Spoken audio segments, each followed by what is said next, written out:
In this video, I'm going to show you how to reverse sear a tri-tip steak. Now, it's been a while since we've used the Rambler in a video, so today we're going to use that. So I'm going to open our lid, take our cooking grates off, and then we're going to raise our charcoal basket right up. Then I'll get a couple of firelighters down, light them up, then we'll get our charcoal chimney on top, and I'll get about 15 briquettes in there. And now we want those briquettes to ash over and become nice and red hot. That's going to take around 10 to 15 minutes, so we're going to use that time to prepare our tri-tip. Now, one thing you want to remember with a tri-tip is the grain runs two different ways. As you can see up this end, the grain is running this way, so you want to be slicing across that after it's cooked. And up this end of the tri-tip, you've got the grain running this way. So what you can do later when you want to slice it is you can just start slicing this way and then slowly turn your knife so you're always cutting across the grain, or you can slice it about here straight in half, and then you know you need to slice this half that way and then the other half like so. But what we're going to do to get started is we're just going to trim off any excess fat and silver skin.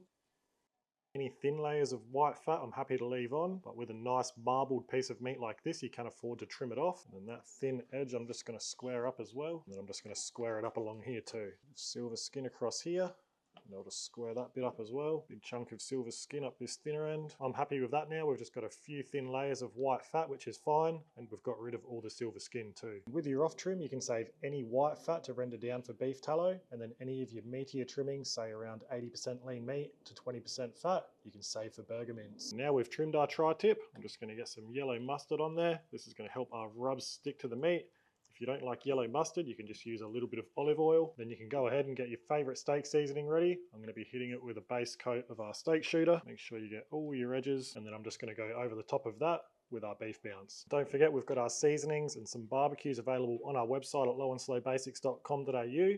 But now our steak is seasoned up. I'm just going to mop up any excess seasoning we've got on our cutting board. And now this is ready to go once our barbecue is ready. All right, and now our briquettes are ready. I'm going to dump them in over this side, because that's where our vent is. And I'm just going to make sure these briquettes are in a nice neat pile, and then we can lower that charcoal grate down. We'll shut our lid, we'll make sure our top and side vent is wide open, and then we'll let our Rambler preheat up to just below our target temperature, which for this cook is going to be around 275 Fahrenheit or 135 Celsius.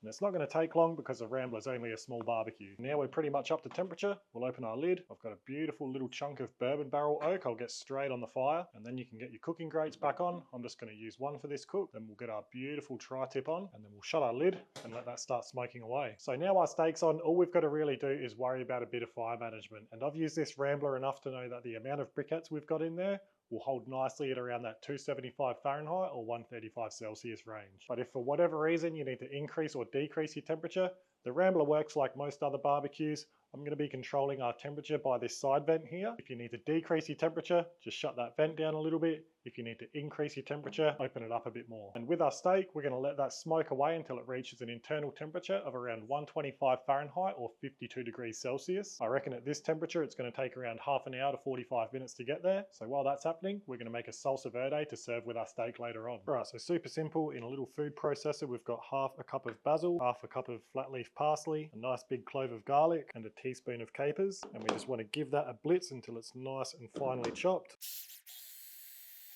And then we'll take our blade out and add in a quarter cup of olive oil, the juice of half a lemon, and a pinch of salt and pepper. Then you want to give that a really good mix. Then you can have a taste and adjust it to your liking. All right, and after almost an hour, our steak has hit temperature. So what we're going to do is get that out, and we'll get that onto some foil to rest. Now I'm just going to leave that unwrapped to stop that cooking process for a few minutes, and then I'll loosely cover it over with foil. And while our steak's resting, we're going to get some more briquettes going for a sear. So we'll take that cooking grate out, lift that charcoal grate up again, get a couple more firelighters down, light them up, we'll get our charcoal chimney on top, and then we'll fill that up about 3/4 of the way with some more briquettes. All right, now these briquettes are ready. We're going to dump them in. Again, we're just going to make sure they are in a nice even pile, and that way we're going to get a nice even sear on our steak. We're going to leave our charcoal grate in the highest position, and then we'll get our cooking grate on, and then we're going to sear our steak off for around 60 to 90 seconds per side. And I'll keep it moving around as well so we get a nice even crust. Because it's quite thick, I'll even sear on the sides as well.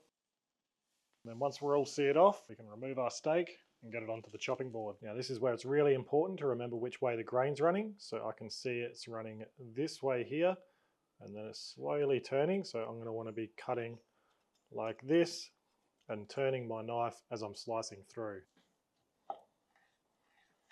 So as I'm slicing, I'm just making them adjustments to my knife, so I'm always cutting across the grain.